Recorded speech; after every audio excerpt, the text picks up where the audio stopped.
નમસ્કાર દર્શક મિત્રો, હું છું દર્શના જોશી. તમે જોઈ રહ્યા છો લોક સામના ન્યૂઝ. જોઈએ આજના સમાચાર રાજુલાથી. અમારા રિપોર્ટર દિનેશ તાતર સાથે. રાજુલા ખાતે લુહાર સમાજના ટ્રસ્ટ અને સંચાલન મામલે વિવાદ સામે આવ્યો છે. લુહાર સમાજના પ્રમુખ દ્વારા ચેરિટી કમિશનર ઓફિસમાં ફેરફાર રિપોર્ટ રજૂ કરવામાં આવ્યા હોવાનું જાણવા મળે છે.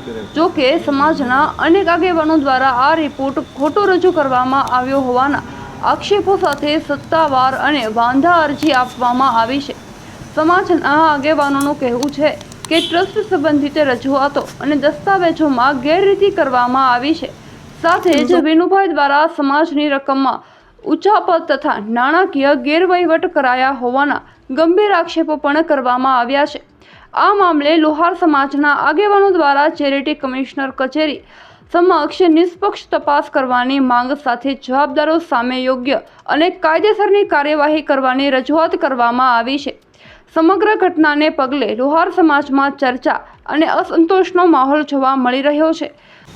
હું કીર્તિભાઈ ભરતભાઈ પરમાર, રાજુલા લુહાર સુતાર વિદ્યાર્થી ગૃહના સભ્ય અથવા એના મેમ્બર નાતીલા તરીકે અમે આજરોજ રાજુલા ચેરિટી કમિશનરમાં વિનુભાઈ મગનભાઈ પરમાર, જે હાલના રાજુલાના સમાજના લુહાર સમાજના પ્રમુખ હોય અને તેમને ફેરફાર રિપોર્ટ રજૂ કરેલો અહીંયા, અને એનો વાંધા જવાબ અમે લોકોએ આજરોજ દેવા માટે આવેલા.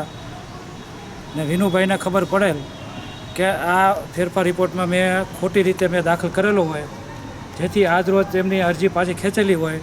અને આ વિનુભાઈ મગનભાઈ પરમાર, જે રાજુલા લુહાર સમાજના પ્રમુખ છે, તેમને ફેરફાર રિપોર્ટમાં ઠરાવ ખોટા કરેલા હોય, ખોટા ટ્રસ્ટીઓના સોગંદનામા અમરેલી મુકામે કરેલા હોય, જેથી આજરોજ અમે તેનો વિગતવાર વાંધા જવાબ દેવા માટે આવેલા. પરંતુ વિનુભાઈ મગનભાઈ પરમારે અહીંયાથી અરજી પાછી ખેંચી લીધેલી હોય અને સમાજમાં અન્ય રીતે ઉચાપતની રકમ કરતા હોય, લીજ ચોરી કરતા હોય, ખોટા ઠરાવો કરતા હોય, ખોટા બિલો કરતા હોય, એમની રજૂઆત કરવા માટે અને વિગતવાર વાંધા જવાબ દેવા માટે અહીંયા અમે આજરોજ બધા અમે ઉપસ્થિત થયેલા છીએ. કમિશનરે અમારો વિગતવાર વાંધા જવાબ સ્વીકારી લીધેલો છે ને વિનુભાઈ મગનભાઈ પરમારને જાણ થતાં તેઓએ આજરોજ તેમની અરજી ફેરફાર રિપોર્ટ પાછો ખેંચી લીધેલો છે અને એમના વકીલને પણ અહીંયા આવવા નથી દીધા. અને એમના વકીલને વાંધા જવાબની કોપી દેવા માટે અમે અવારનવાર એને ફોન કરેલા, એટલે એના વકીલે પણ અમારો ફોન ઉપાડતા નથી.